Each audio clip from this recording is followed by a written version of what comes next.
은혜가 있는 안식일 되시기 바랍니다.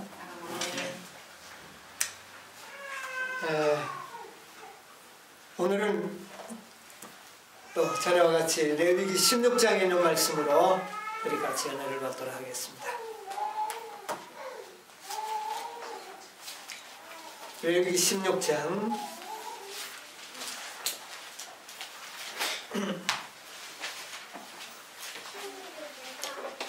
1절로부터 있는 말씀을 제가 보겠습니다. 아론의 두 아들이 여호와 앞에 나아가다가 죽은 후에 여호와께서 모세에게 말씀하십니다. 여호와께서 모세에게 이르시되 내 형 아론에게 이르라. 성소의 장 안 법궤 속죄소 앞에 무시로 들어오지 말아서 사망을 면하라. 내가 구름 가운데서 속죄소 위에 나타나니라. 2절까지 낭독을 했습니다. 지금까지 우리는 레위기서를 좀 연구하고 있습니다. 지난번 우리 레위기서 11장과 또 12장, 13장 그 이후에 15장까지 이번에 조금 뛰어넘었습니다. 14장. 근데 뭐 그 다 비슷한 말씀인데 제일 처음에 하나님께서는 그 모세를 통하여 이스라엘 백성들에게 뭐를 가르치기를 원하셨느냐 하면 정하고 부정한 것이 어떤 것들이냐, 어떻게 하면 우리가 정하게 될 수 있으며 어떻게 하면 우리가 부정하게 되는지에 대하여 말씀해 주셨습니다. 그것은 우리가 먹는 그 고기와 또 육축과 새, 짐승들을 통하여 우리에게 그것을 가르쳐 주셨어요. 우리가 이런 연구 과제를 통하여 우리가 어떻게 정결한 백성이 될 수 있는가 하는 것을 하나님께서 우리에게 가르쳐 주신 말씀이고, 그 다음에 이제 배운 것이 뭐냐면은 우리가 어떻게 할 때 우리가 죄가 만들어지는가, 문둥병이 발생하는 여러 가지 경로들을 우리가 그동안 배웠어요. 뭐 딱지가 않는다든가 뭐 이런 이야기들, 이런 것들을 통하여 죄가 어떻게 해서 만들어지는가. 그래서 이런 모든 죄들이 만들어지는 경로에 대하여 하나님께서 말씀해 주셨습니다. 근데 이제 15장에 보면 이제 유출병 있는 이런 것들도 다 우리가 고쳐야 할 문제들이고요. 또 그 다음에 우리 문둥병이 혹시 나았을 때 어떻게 우리가 정결함을 입을 수 있는가 하는 것을 이 14장에 기록이 되어 있는데, 과거에 우리가 이것은 연구했기 때문에 이번에는 하지 않도록 하겠습니다. 자, 우리가 이 문둥병이 걸렸다가 나은 자는 무엇을 가져오도록 했느냐 하면은 산새 2마리와 백항목과 홍색실과 우수초를 가져와서 하나님 앞에 제사를 드리는 이런 이야기들은 전에 우리가 몇 번 제가 공부한 기억이 있습니다. 그래서 이번에 넘어가도록 하고요.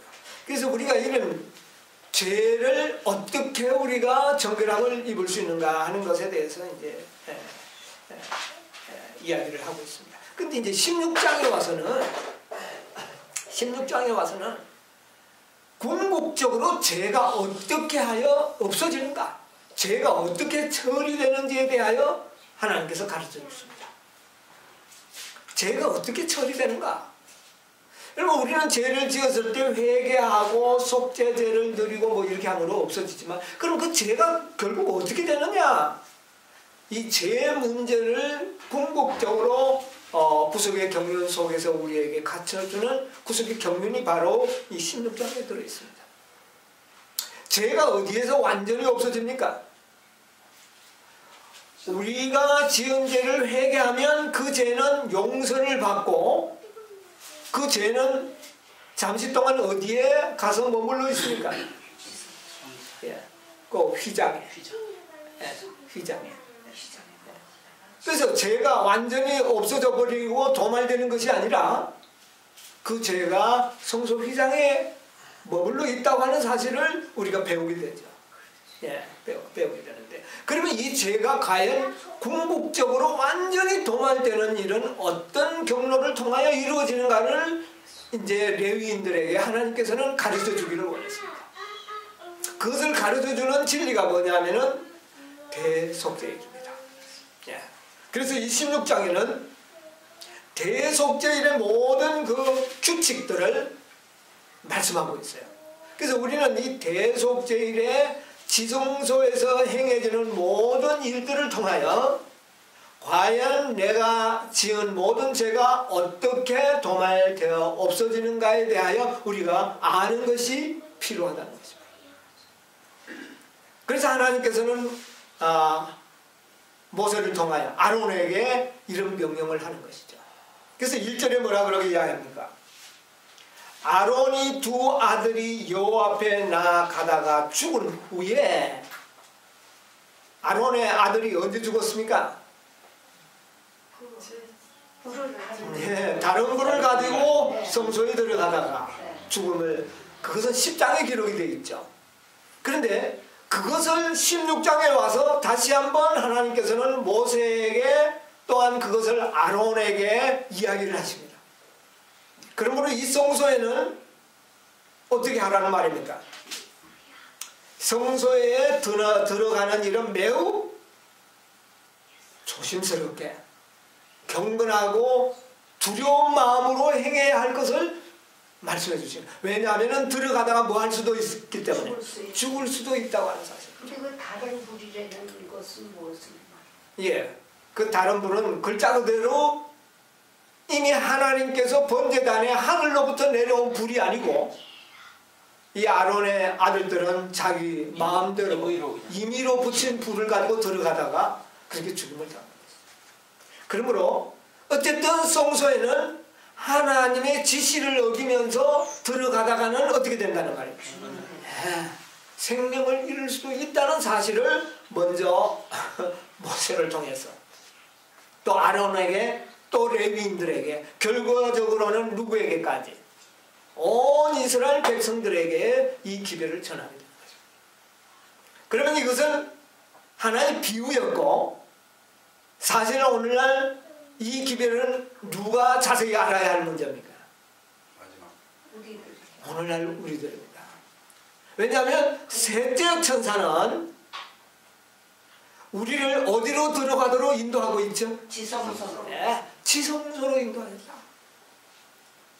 그러므로 이 지성소에 초대를 받은 우리들은 이 16장을 매우 의미 깊게 연구를 하고 받아들여야 되는 것입니다. 왜냐하면 여기에 있는 말 그대로 함부로 들어오지 말아서 죽음을 면하라.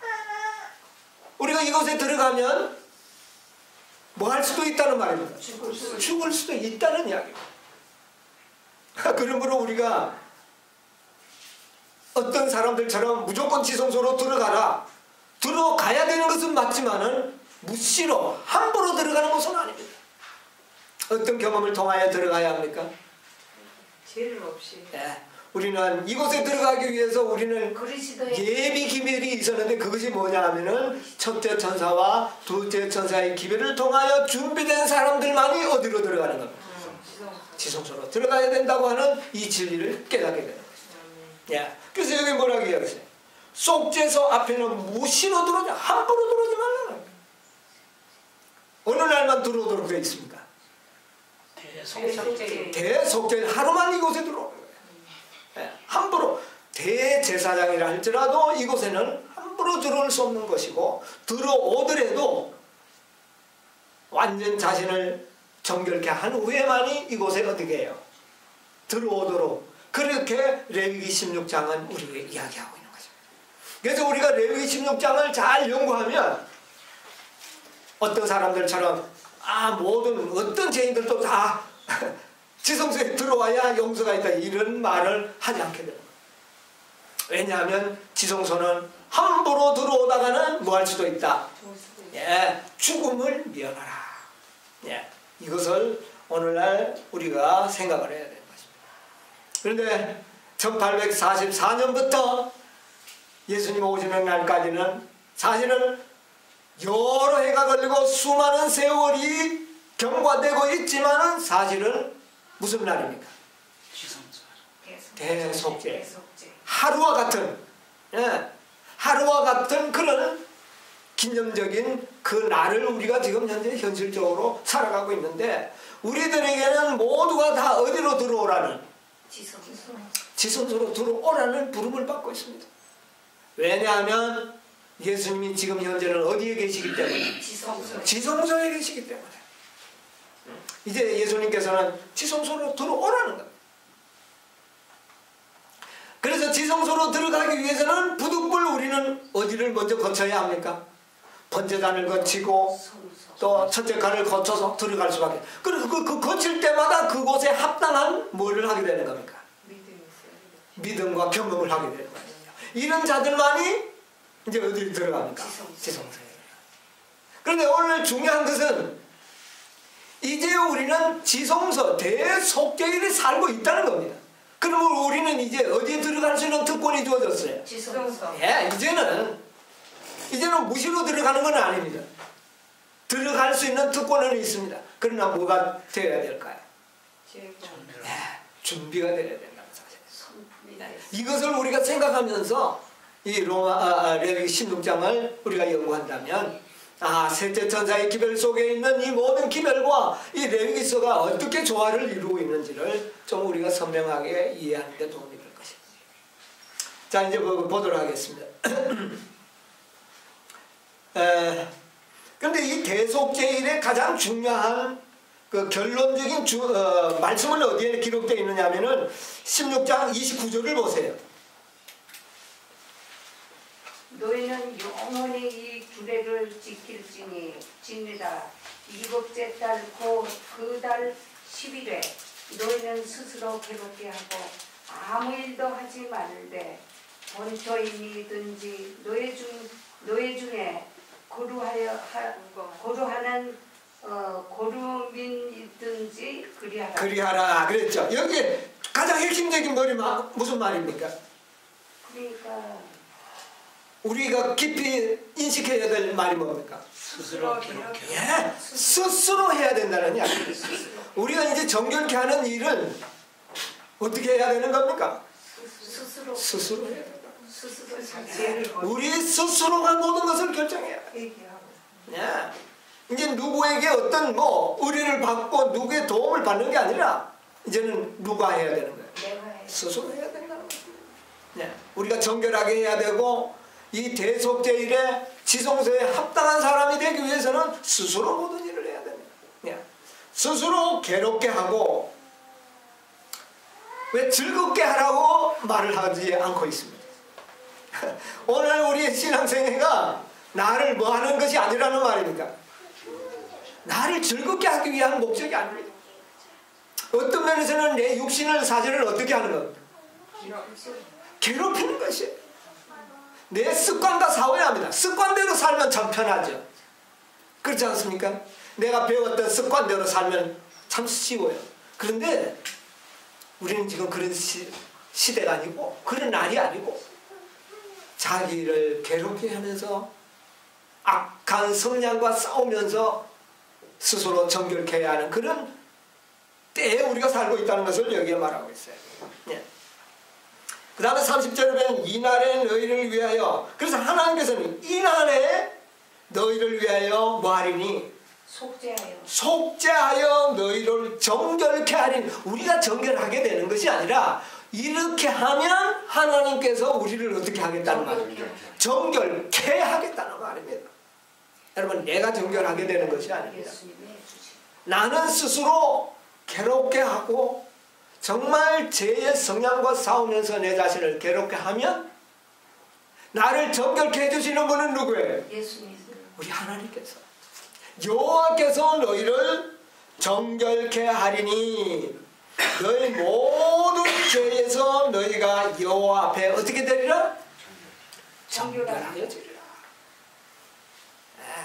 여러분, 우리가 이 대속죄일 하루 동안은 자신을 뭐 하게 하는 날입니까?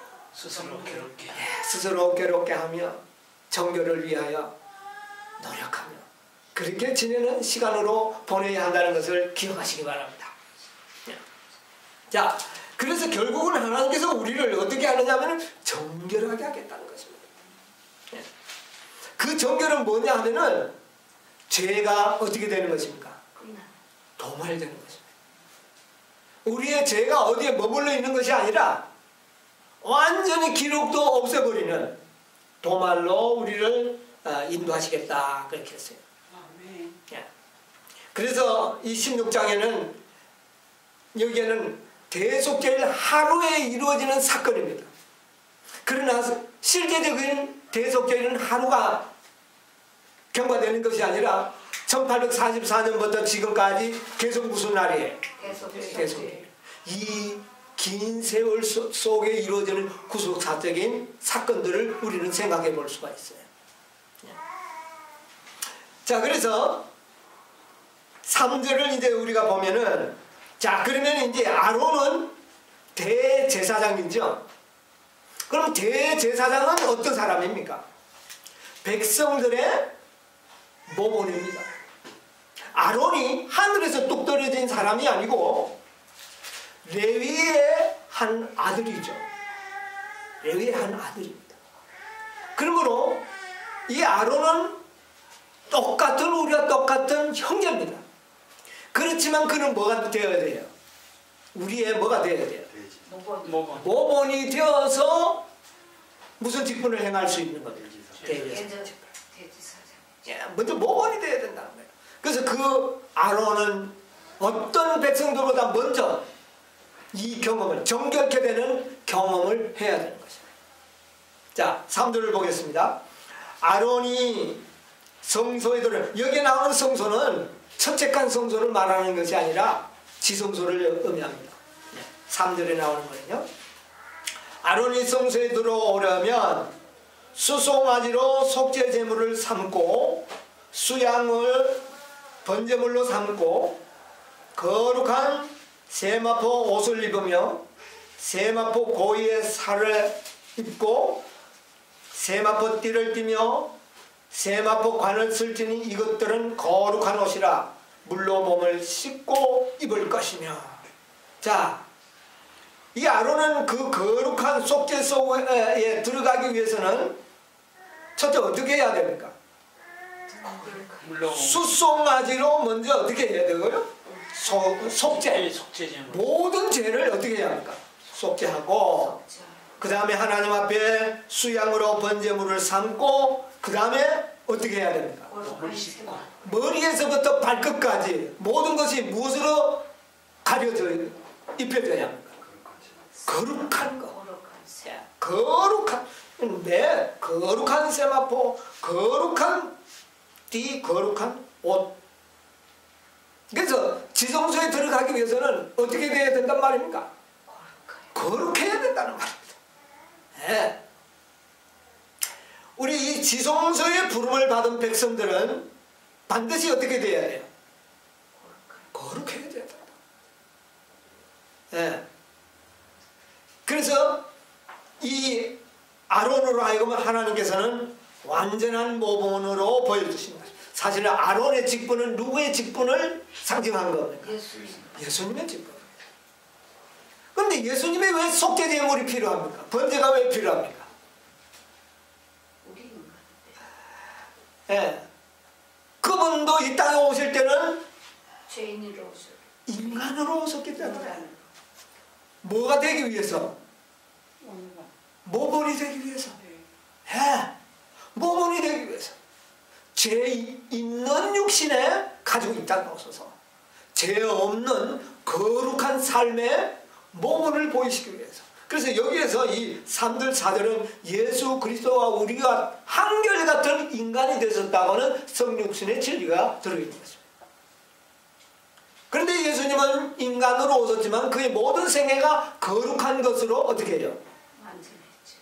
이루어진 것이에요. 거룩한 옷을 입는 그런 분이 되었다는 것을 여기에서는 또 이야기하고 있습니다.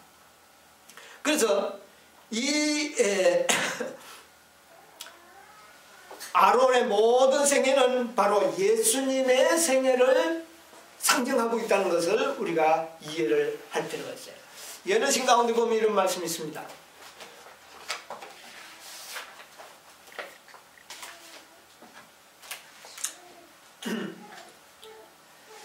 상징적인, 이건 사도행적 33페이지에 있는 말씀인데,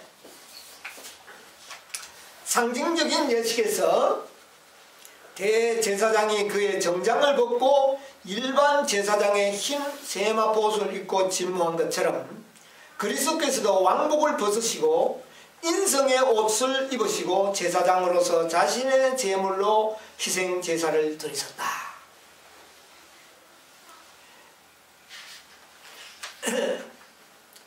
이 말은 뭐냐면은 거룩한 옷으로 갈아입는다 그랬어요.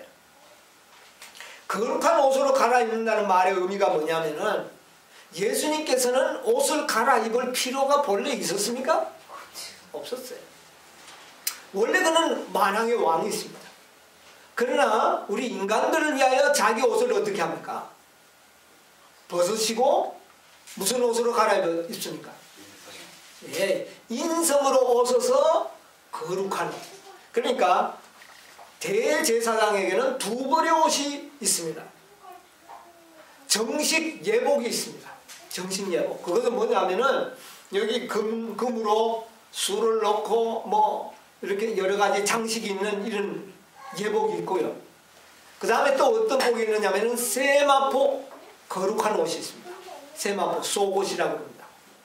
일반 제사장들은 이런 예복은 없고 뭐만 입었습니까? 흰 세마포 옷을 입습니다. 그런데 대제사장은 항상 예복을 입고 있어요. 그런데 대속죄일 날은 이 대제사장이 지성소에 봉사하기 전에 자기의 거룩한 그 예복, 장식 있는 그런 모든 예복은 다 벗고 무슨 옷으로 갈아입느냐 하면은 흰 세마포, 머리에서부터 발끝까지 흰 세마포 거룩한 옷으로 갈아입어야 합니다. 그래서 대속죄일 날 이 대제사장의 행적을 조금 제가 설명을 드리면, 대제사장은 아침에 일어나서 보통 날은 아니지만 대속죄일에는 대제사장이 아침에도 번제를 드리고 저녁에도 번제를 드리는 일상생활이 있지 않습니까? 그 제사를 누가 직접 하느냐 하면 대제사장이 직접 집례합니다. 그때는 무슨 옷을 입느냐 하면은 거룩한 예복을 입습니다. 이 흉패를 달고 청색 옷을 입고 합니다. 그러나 대속죄일에 일을 행사하시기 위해서는 그 예복을 잠시 벗어둡니다. 벗어두고는 무슨 옷을 입느냐면 거룩한 옷, 여기에 이제 바로 3절이라는 거룩한 옷으로 갈아입는데, 이것은 일반 제사장들도 입었던 옷들인데 위에서부터 발끝까지 흰 옷으로 갈아입어요. 네. 이것을 바로 화이프님께서는 바로 예수님께서 인성으로 오셔서 우리의 모범적인 생애를 사시고 거룩함을 인정받으신 이 인성의 생애를 상징하는 것으로 그렇게 이야기를 했죠. 네. 그래서 희생제사를 드리셨다. 대제사장이 지성소 봉사를 마친 후에 정장을 다시 입고 기다리는 회중에 나온 것처럼 그리스도께서도 세상에서 빨래하는 자가 그렇게 희게 할 수 없을 만큼 아주 흰 옷을 입으시고 두 번째 다시 오실 것이다. 그래서 예수님의 이 지상생의 모든 봉사 사건을 바로 여기에다 비유를 하셨어요. 자, 그러면 이 대속죄일의 하루의 모든 생애를 우리가 좀 생각을 해보는데, 요한복음 17장에 보면 이런 말씀이 있어요. 17장 19절로 20절에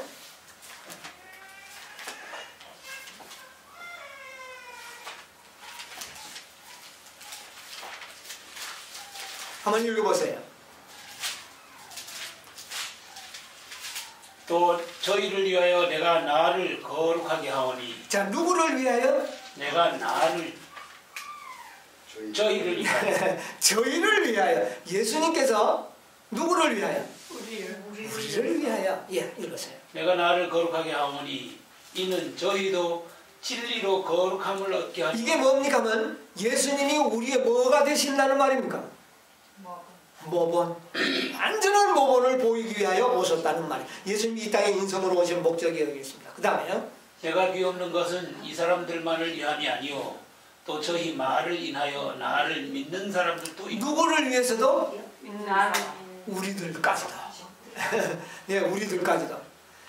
그 앞에 있던 저희들 제자들뿐만이 아니라 특히 마지막 시대를 살아가는 우리를 위해서 특별히 예수님께서는 모본을 보여주셨다. 그래서 예수님의 그 옷을 갈아입으시는 그 모든 생애를 그렇게 이야기하는 것이에요. 예. 자, 그래서 이 레위기 16장에 보면 송아지와 함께 번제는 수양으로 드렸는데 누구를 위하여 드리는? 아론 자신을 위하여. 예, 송아지를 드렸습니다. 예. 그래서 요 관계를 좀 설명하면 이렇게 됩니다. 첫째 이제 아침 번제를 드리고 난 다음에 그 예복을 벗어놓고 거룩한 세마포수로 갈아입으신 다음에 뭐를 잡습니까? 이제 송아지를 잡습니다. 예, 그것은 요한복음에 있는 말씀이고요. 11절에 있는 말씀을 보세요. 16장 11절. 아론은 자기를 위하여 속죄제에 무엇을요? 송아지를. 이건 누구를 위하여 잡습니까? 자기를 위하여 잡습니다. 예. 그 다음에 그 송아지를 잡아서 어떻게 하느냐면 피를 이제 양푼 위에 받아 놓게 되겠죠? 자, 그 다음에 12절을 보겠습니다. 향로를 취하여 여호와 앞 단위에 피운 불을 그것에 채우고 또 두 손에 곱게 간 향기로운 향을 채워가지고 장 안에 들어가서. 예. 이제 아론이 지성소에 들어가기 위해서는 뭐를 가지고 들어갑니까? 예, 제일 먼저 어떻게 하느냐면 첫째 송아지를 잡아서 피를 준비해 두고 막바로 피를 가지고 들어가는 것이 아니라 뭐를 먼저 가지고 가느냐면 향로를 먼저 들고 갑니다.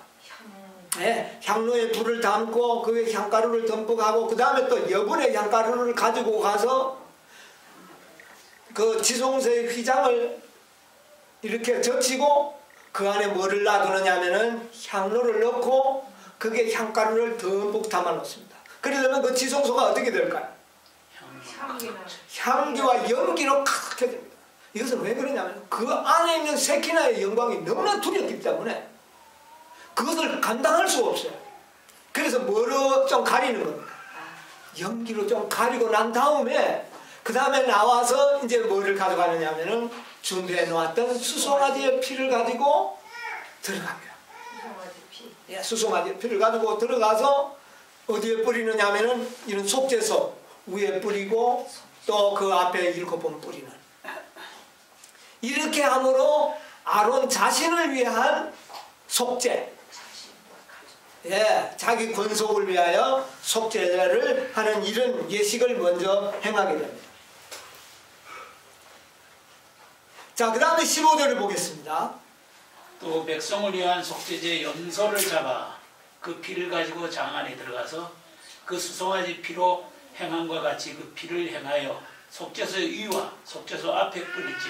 예, 이제 15절에 그리고는 이제 뿌리고 난 다음에 그 피를 어떻게 하냐면 양푼이를 가지고 도로 이제 전승에 의하면 유대인의 전승에 의하면 그 피를 도로 가지고 이 뜰로 가지고 나옵니다.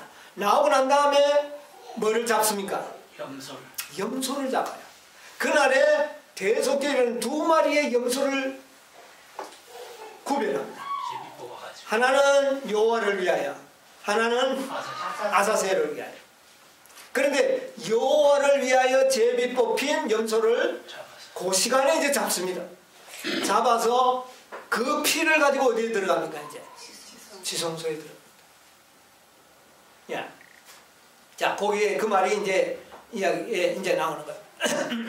16절 곧 이스라엘 자손의 부정과 그 범한 모든 죄를 인하여 지성소를 위하여 속죄하고 또 그들의 부정한 중에 있는 회막을 위하여 그같이 할 것이요 그가 지성소에 속죄하러 들어가서 자기와 건색과 이스라엘 온 회중을 위하여 속죄하기 나오기까지는 누구든지 회막에 있지 못할 것이며 여기 말은 간단하지만 어떤 이제 시간이 필요하느냐면 자 염소의 피를 가지고 들어갔을 때에 막바로 들어가서 피를 뿌리는 게 아닙니다. 뭐가 정결해질 때까지 온 백성의 이스라엘의 모든 자손들의 죄가 어떻게 돼요? 정결하게 되기까지. 그 표시는 어디에 나타났어요? 예. 보석이. 예. 이제 이 송아지를 잡을 때는 잡아서 피를 봉사할 때는 거룩한 세마포 옷을 입었다가 백성들을 위하여 속죄할 때는 다시 예복을 입고 들어갑니다. 옷을 갈아입고 자신을 위한 것이 아니거든요. 이제 백성들을 예복을 다시 바꿔 입고 들어가는데 그 염소의 피를 가지고 그 안에 가서 속죄를 하고 중보를 하고 있는 동안에 어디에 불이 다 들어와야 돼요? 이 12지파를 상징하는 이 흉패에 불이 다 들어와야 됩니다. 다 들어오면 어떻게 합니까? 그때 이제 피를 뿌리는 거예요. 그러면 이것은 옛날에는 하루 안에 이루어졌지만 오늘날은 어떻게 됩니까? 지금도 예수님께서는 뭐하고 있는 도제입니까? 아직까지 염소의 피를 가지고 들어갔었지만 아직 못 뿌리고 뭐 하지는 못하고 있어요. 뿌리지는 못하고 있습니다. 왜냐하면 아직도 이 흉패에 뭐가 들어오지 않았기 때문에 불이 들어오지 않았기 때문에. 자 그러면 대속죄일 하루 안에 소도 잡고 염소도 잡았지만 실제적인 대속죄일에 보니까 어떻게 되는 겁니까? 염소는 언제 잡아 들어간 것이 상징적으로 나타납니까? 네, 1844년에. 그 전에는 아니었어요. 건속도를 위하여 이제 하는.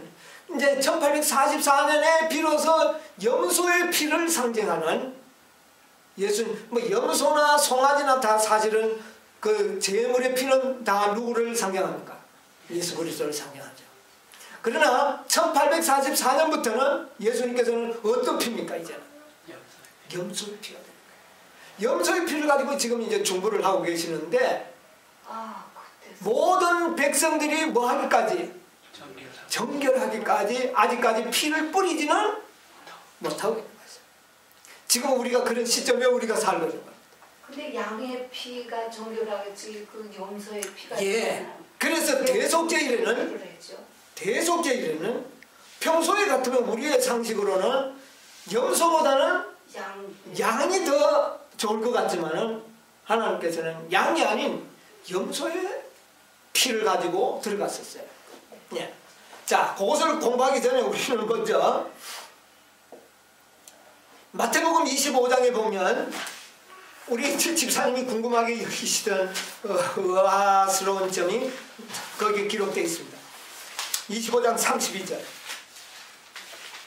모든 민족을 그 앞에 모으고 각각 분별하기를 목자가 양과 염소를 분별하는 것 같이 하여. 예. 뭐와 무엇을 구별한다고요? 양과 염소를. 양과 염소를 구별한다. 그런데 여기 양은 구원받은 진실한 영혼들을 상징하고 있지만은 염소는 누구를 상징하고 있어요? 구원받지 못한. 결과적으로 구원에서 뭐한 탈락한 사람. 양과 염소는 같은 우리에 같이 있었어요. 같은 목자의 보살핌을 받았습니다. 그런데 결과적으로는 양과 염소가 어떻게 됩니까? 분리되고 결국은 염소는 뭐 하게 됩니까? 구원에서 탈락하는 그런 영혼들을 상징합니다. 그런데 왜 대속죄일에는 양이 아닌 염소의 피를 가지고 들어갔습니다? 이것은 오늘날 우리에게 교훈을 줍니다.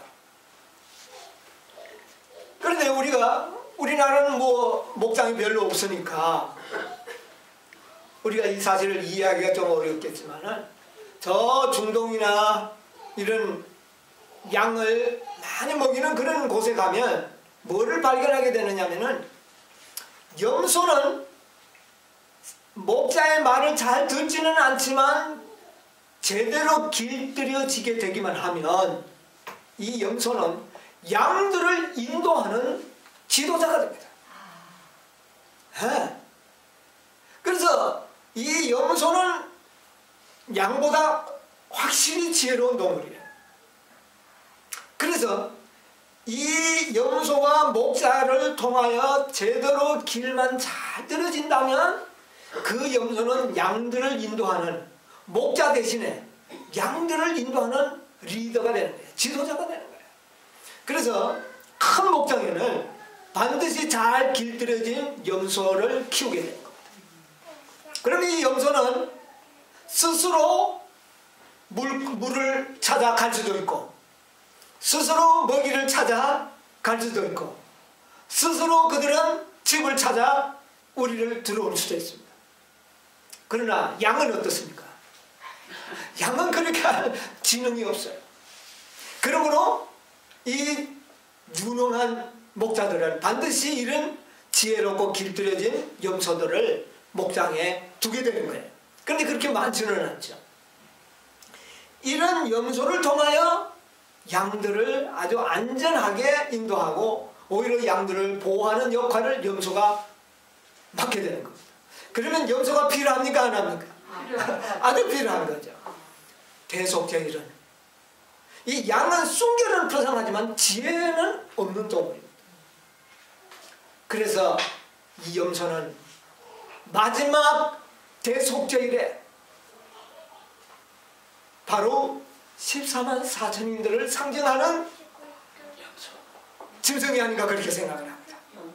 예, 마지막에 14만 4천인들은 그냥 뒤만 따라다니면서 구원받는 그런 양들이 아니라 모든 것을 다 알고 목자로 통하여 목자의 마음을 알고 목자의 지시를 알고 목자의 목적과 사명을 잘 아는 염소가 되어가지고 무지한 양들을 어떻게 합니까? 인도하는 그런 역할을 하는 마지막 하나님의 남은 백성들을 상징한다는 것입니다. 이런 영혼이 되어야 된다는 것이죠. 그래서 예수님께서는 한 마리의 순수한 양으로도 상징되지만 예수님은 또한 무엇으로도 상징이 됩니까? 염소로도 상징이 됩니다. 이것은 오늘날 우리들의 무엇입니까? 모범이 되는 것이에요. 여러분, 오늘날 여러분과 저를 하나님께서 부르신 것은 순수하게 목자의 뒤만 그냥 아무것도 모르게 무작정 따라다니는 이런 순수한 양이 아닌 정말 지혜롭게 길들여져 있는 뭐가 되도록 염소가 되도록 하나님께서는 기대하고 계신다는 사실을 아는 일은 매우 중요합니다. 그래서 하나님께서는 여기에 마태복음 25장에 나오는 그런 염소가 아닌 자행자제해서 하나님을 반역하고 제 멋대로 나가는 이런 염소가 아니라 정말 하나님의 뜻을 알아 스스로 자신을 정결케 하여 하나님의 섭리를 따라 잘 따라가는 그런 영혼들을 염소로 비유했다는 사실이죠. 그래서 그런 백성들을 상징하는 그 염소, 여호와께 속한 제비 뽑혀서 당첨된 이런 염소들이 되기를 하나님께서는 우리에게 기대한다는 사실을 여기서 영적 교훈으로 우리가 받아들일 수가 있습니다. 그래서 결과적으로 어떻게 되느냐면은 자, 그렇게 해서 이제 이 염소의 그 염소의 피를 가지고 들어가서 대제사장이 봉사를 하는데 백성이 다 정결하면 거기에 뭐를 뿌립니까? 피를 이제 7번 또 그렇게 뿌리게 되는 거죠. 이것은 곧 그 뿌릴 때에 불의한 자는 곧 불의하고 더러운 자는 그대로 더러워. 이 뿌림과 동시에 일어나는 선언이 이 속에 들어요. 네. 그래서 여기에 보면 그 구속의 드라마가 이 안에 다 들어있는 거예요. 네. 그런데 그런 말을 한 것을 초기 문집에 보니까 한 천사가 지구에서 돌아와 마지막 14만 4천인의 인치는 사업이 어떻게 해요? 마쳤다는 보고를 하니까 예수님께서는 향로를 던지시면서 불의한 자는 어떻게 해요? 그대로 버리라. 그런 선언을 한 것을 보게 되는데 그때 비로소 뭐를 뿌리게 됩니다? 피를 뿌리게 되는 거죠. 이것이 아직까지 하늘에서 진행되어야 할 사업입니다. 그래서 지금 현재 우리가 어느 시점에 와 있다는 것을 우리가 지금 여기에서 보게 되는 것이죠. 지금 예수님은 그 일을 위해서 중보사업을 하고 계신 것입니다. 자, 그래서 이 대속죄일에 그렇게 어떻게 죄가 끝이 나느냐, 이것을 이제 이스라엘 백성들이 다 알아야 합니다. 그러면 이제 어떻게 됩니까? 피를 뿌리고 예수님은 다시 어떻게 할까요? 나오시게 되겠죠. 그래서 나오셔서 아사셀을 위한 염소가 있죠. 이 염소는 똑같은 염소지만 그 지혜와 총명을 어디에 사용한 겁니까? 이거는 바로 사단을 상징하는 염소입니다. 그래서 이 아사셀에게 대제사장은 그 머리에 손을 얹고 그동안 모든 인간들이 지은 모든 죄, 그것을 예수님이 그동안 어떻게 했습니까? 대신 책임지시고 있었어요. 그 모든 책임을 이제는 예수님은 어디에 전가합니까? 이제 사단에게, 죄의 창시자인 사단에게, 그 아사셀 염소에게 머리에 안수하고 그의 모든 죄의 근원은 그 아사셀 염소에게 다 전가시켜요. 그리고는 이미 준비되어 있는 사람을 통하여 어떻게 해요? 몰고 가. 그 염소를 몰고 어디로 갑니까? 광야에 무인지경. 이것이 바로 사단이 1000년 동안 어디에 있는 겁니까? 이 지구. 의인들은 다 하늘에 올라가고 난다. 무인지경, 광야, 이 세상에 버림을 받아서 있는 그 사건을 의미하는 거예요. 그런데 준비된 사람에 의하여 어떻게 됩니까? 끌려가는 것이죠. 자, 우리 20절로부터 있는 기록을 조금 우리 보겠습니다. 그 지성소와 휴막과 단을 위하여 속죄하기를 마친 후에 이제 마치게 됩니다. 은혜 시간이 끝나고 난 다음에 그 말입니다. 산염소를 드리되 아론은 두 손으로 산염소의 머리에 안수하여 이스라엘 자손의 모든 불의와 그 범한 모든 죄를 고하고 그 죄를 염소의 머리에 두어 미리 정한 사람에게 맡겨 광야로 보낼지니 염소가 그들의 모든 불의를 지고 무인지경에 이르거든 그는 그 염소를 광야에 놓을지니라. 아론을 상징하는 예수님께서 모든 죄를 이제는 누구한테 다 전가시킨다? 사단에게 다 전가시킨다. 그리고는 14만 4천인 상징 광야에 내보냈는데 미리 정한 사람이 있습니다. 하나님께서는 누가 이 염소를 몰고 광야에 갈 것인지를 미리 정해놨다는 겁니다. 그 정한 사람이 누굴까요? 14만 4천. 이들을 통하여 하나님께서는 사단이 그토록 하나님을 기만하면서 율법을 지킬 수 없고 하나님의 품성을 곡해시키고 왜곡시켰던 모든 것들을 누구를 통하여?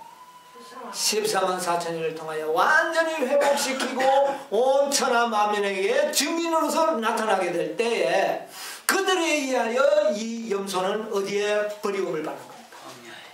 이들이 없었으면 누가 끌고 가겠어요? 바로 이들에 의해서 사단은 더 이상 자신을 변명하지 못하고 광야에 끌려가게 되는 것이죠. 그래서 미리 이 정한 사람, 여러분 오늘 여러분과 저는 하나님께서 이 미리 정한 사람이 되시기 바랍니다. 아멘. 하나님께서는 우리에게 거는 기대가 큽니다. 많은 사람이 필요하지 않습니다. 염소를 끌고 가는 사람 몇 사람이면 적사? 14만 4천. 충분합니다.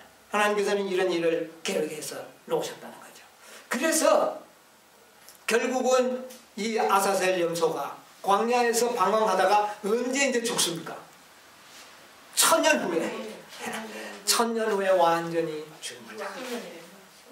그래서 사단의 죽음과 함께 이 우주 공간에 존재되었던 모든 무엇이요? 죄는 완전히 끝이 납니다. 이것을 누가 알아야 했습니까? 옛날에는 레위인들이 알아야 했습니다. 오늘날 영적 레위인들, 셋째 천사의 기별을 받은 사람들은 이런 구속의 경륜을 알아야 합니다. 그런데 오늘 이런 지식이 어떻게 됐습니까? 다 잊어져 버립니다. 상징적이니 뭐 그거 뭐 중요하냐, 구원받으면 되지. 그래서 하나님께서는 모세를 통하여 아론에게, 또한 아론을 통하여 모든 레위인들에게, 레위인들을 통하여 모든 백성들에게, 그래서 이 모든 죄를 속죄하는 일은 협력하여 이루어지는 것입니다. 아무리 대제사장이 속죄를 하고 있어도 백성들이 스스로 정결케 하는 일이 일어나지 않는다면 문제지 않겠습니까? 그러므로 이 모든 구속사업은 대제사장과 함께 모든 백성들이 협력해서 이루어야 할 사업입니다. 그런데 대제사장은 분명히 이 일을 하고 있지만 백성들이 이걸 다 하지 않는다면 참 큰 문제입니다. 그래서 사단은 누구는 이제 더 기만할 수가 없어요. 대제사장이신 예수님은 더 이상 기만할 수가 없습니다. 이제 누구를 기만할까요? 그 백성. 백성들. 이 백성들을 기만해서 누구에게 협력하지 못하도록, 예수님께 협력하지 못하도록 지금 사단은 이런 기만을 펴고 있다는 사실. 오늘 우리가 얻어야 할 특권과 알아야 할 사명과 우리의 생애의 삶의 목표가 바로 이것이라는 사실. 하나님께서는 우리를 아사셀 염소를 몰고 광야에 데리고 갈 그런 택한 백성으로, 오늘 마지막 백성으로 우리를 선택하셨습니다. 아무쪼록 우리 모두가 이 대속죄의 모든 이 과정을 통하여 지금 구속의 모든 섭리를 우리에게 보여주고 있습니다. 지금 예수님께서 하늘 지성소에서 우리를 위하여 중보하고 계시고, 우리가 뭐 되기까지 우리가 정결하게 되기를 기다리고 계십니다.